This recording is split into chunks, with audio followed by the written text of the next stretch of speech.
sasakyan ng road rage suspect na si Jojo Valerio na recover ng PNP Highway Patrol Group sa Quezon City. Si Eagle News reporter Mar Gabriel.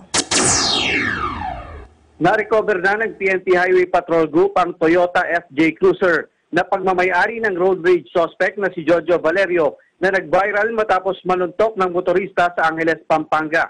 Ayon kay HPG Director, Police Chief Superintendent Roberto Fajardo, naharang ng Task Force Limbas ang sasakyan kaninang umaga sa kahabaan ng Quirino Highway sa Novaliches sa Quezon City habang minamaneho ng girlfriend ni Valerio. Nang inspeksyonin nila ang ORCR ng sasakyan, lumalabas na hindi tugma ang kulay nito sa kanyang rehistro kaya dito na sila nagduda.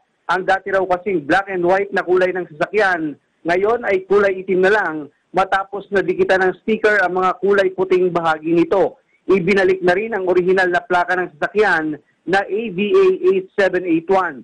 Dahil dito, naka-impound ngayon sa tanggapan ng HPG dito sa Campo Crame ang sasakyan ni Valerio dahil sa unauthorized change of color. Kung nais daw mabawi ang sasakyan, kailangan niyang bayaran ang kanyang penalty sa LTO at magpa-clearance sa HPG. Kailangan niya rin daw na humingi ng pahintulot sa korte bago ma-release ang kanyang sasakyan.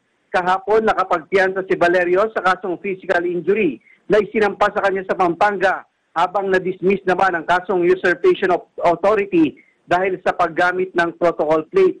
Samantala, muli namang nagbabala ang HPG sa mga patuloy na gumagamit ng D8 plaka at iba pang commemorative plate na pagbumultahin sila ng 5,000 piso oras na sila ay mahuli. Para sa Eagle News, Mar Gabriel, I am one with 25.